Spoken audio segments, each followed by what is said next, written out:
I'm pretty sure there's not going to be a long video. Well, we'll see at the end.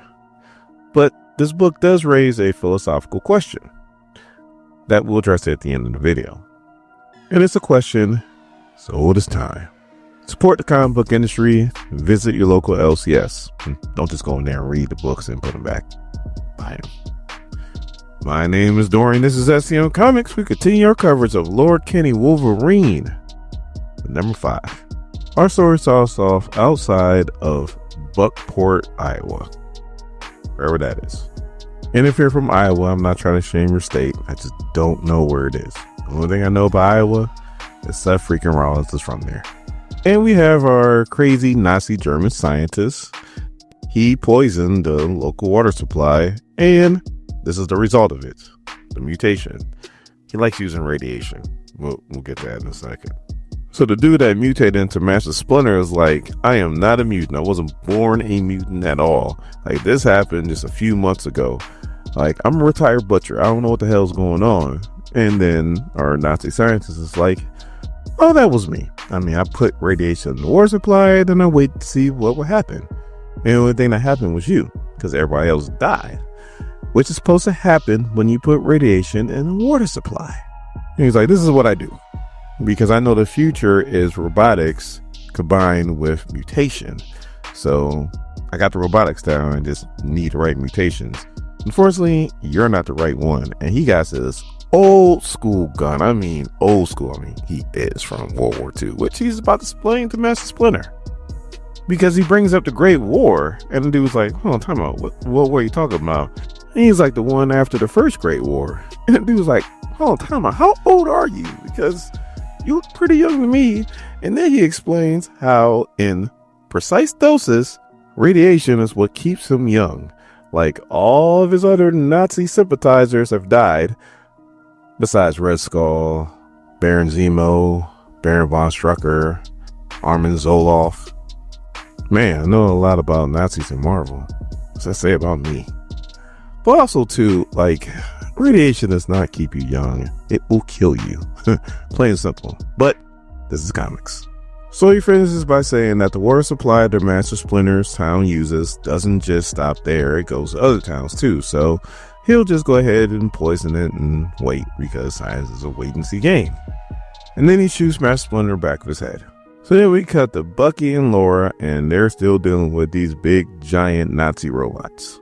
Laura just gets out the way of one punching, but Bucky does not, and he takes a shot that sends him right into a brick wall. So Laura's like, old man suffering when he looks.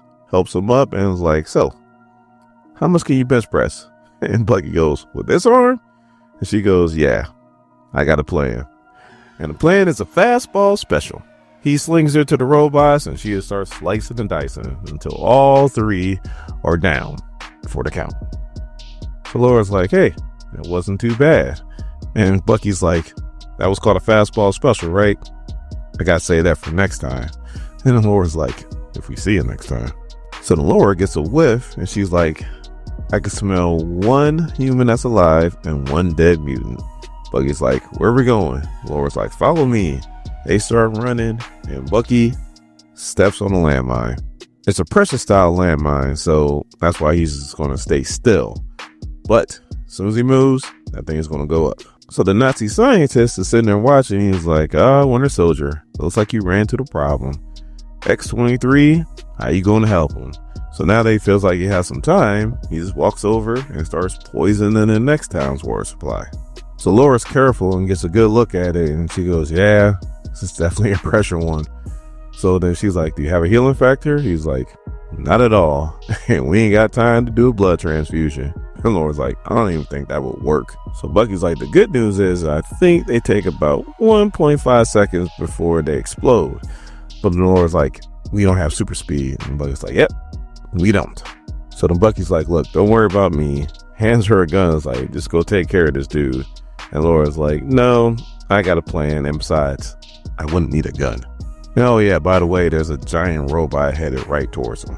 So Laura starts to run, and Bucky's like, you gonna leave me here? As the robot's getting closer to him. And he's like, oh, you Wolverines. And Laura's like, shut up, I just needed a running start.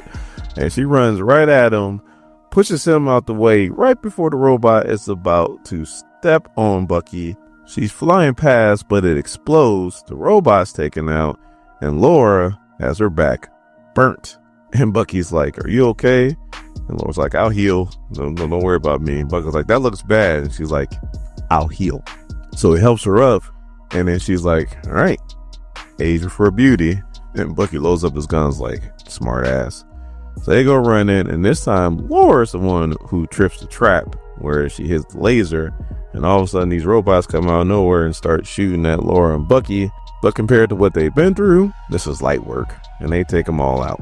So now our Nazi scientist is freaking out. And he's like, "Damn it, they're about to be here." And then Laura's like, "You mean we're here?" As he turns around to see Bucky and Laura. So then Laura sees a dead mutant, and she don't waste no time, and she slashes right at him, yelling, "Bastard!" He shoots her in the shoulder, but Laura takes out his gun. So now Bucky's just ready to shoot this dude in the head, like he's ready to go back being Winter Soldier. And Laura's like, "Hold on, time out. I know it's real evil in this world, but you've made strides to become a better person, so don't do this." He lowers his gun, then Laura busts out her claws and stabs the bejesus out this man. So as they're driving back, I guess Bucky did an anonymous phone call to one, let them know about what's going down here in this town. They're able to get there pretty quick, and they're able to treat the water supply before it got to the next town. So then Laura explains to Bucky that when she was X-23, that's how all of her missions ended, with her killing somebody.